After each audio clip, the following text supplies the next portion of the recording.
Swanson. We're going to take you through Criteria B. We've really got a couple of slides here. Some of the slides are going to be talking about what approaches learning you could select when you're showcasing your approaches to learning skills, both related to your product goal as well as your learning goal. But we're also going to be going through some advice on how you can best approach this Criterion B. One of the first things we want to highlight is that your process journal, which is in another video that gives you a little bit more detail, you're going to make sure that's up to date. You're going to include sentences that give you an information about what you did in terms of developing out your product. You would also want to include any photos, video, or audio pieces that you have. It's best to keep that into Toddle. So look at the other video if you're looking for some information on that process journal. On the Criteria B report format, we noticed that there's two different things that we're looking to evidence. What approaches to learning skill or skills have you used to achieve both your learning goal and your product goal?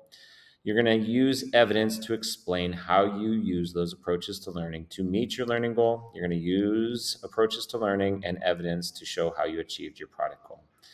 You need to make sure that this is excerpts from your process journal, and you can't include your entire process journal in the report. If you want, you would be best served if you were to include it as a appendix at the end after your works cited page. Next, I want to take you through some of the different approaches to learning that you could select from. One of the ones that you're going to see on Toddle that you could select is communication. There's lots of different ways that you could show that you're communicating effectively if you're using social media or if you're using lots of different ways of organizing people to be able to communicate it out. So if you're showing that you're organizing and depicting information logically, that would be a great approaches to learning skill to showcase either for your learning goal or into your product goal.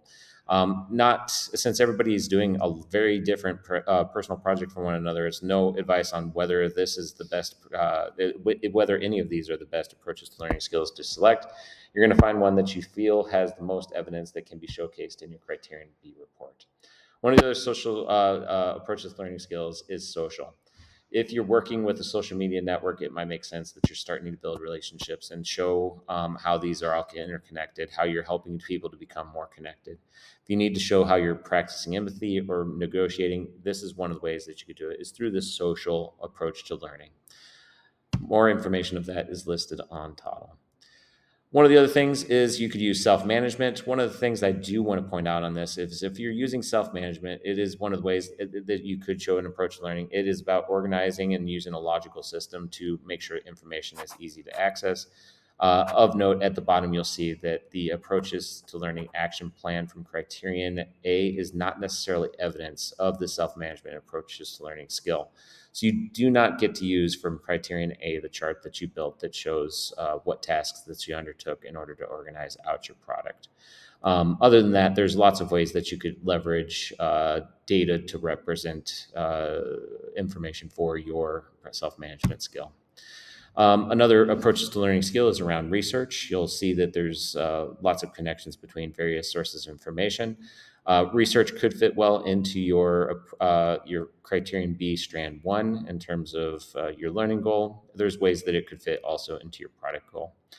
So if you're organizing, analyzing, and evaluating, synthesizing information, this could be a way of showing how you are leveraging research. Another approaches to learning is thinking. You're going to see that there's original works or ideas that exist, or using existing works in different ways, generating metaphors or analogies. There's lots of ways that you could show evidence towards your use of the approaches to learning skill of thinking. A couple of ideas on how to be successful with Criterion B. You're going to want to add lots of frequent entries into your process journal. So if you need to go back and make sure that that's all the way filled in, we recommend that you do that sooner than later.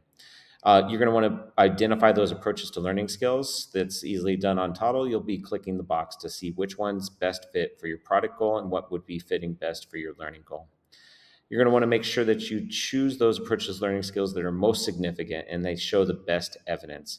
It's easy on Toddle or in your process journal to select loads of different approaches to learning skills, but you might start to see some trends as you have done a couple of entries so that you can start to narrow down and find the best evidence within the categories that you're looking to do.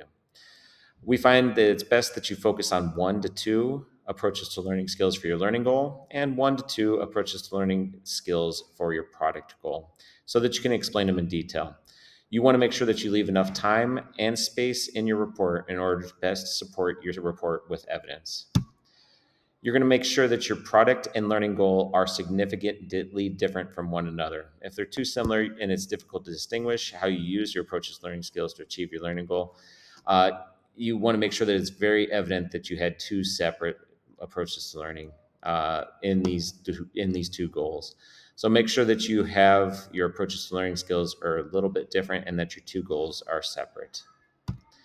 Some further Criterion B advice is that these two strands seem to be very similar, and you're going to want to look at this piece of evidence here in terms of how you can best approach it. Explain how the ATL skill was used, not the result of the ATL skill. There's a little bit more information if you would like to read into that. You can pause the video and have a look. Explain in the evidence that you provide. So when you're explaining how you achieved a goal, or not necessarily the result of the ATL skill, you want to show how that particular skill was used, and the evidence is going to be apparent with your process journal evidence.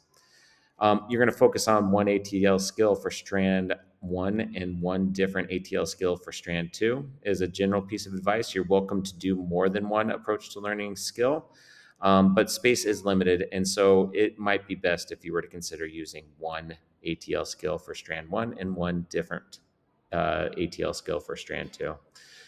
Certainly, two is reasonable. I think any more than two approaches to learning skills for either strand one or two might be a bit much.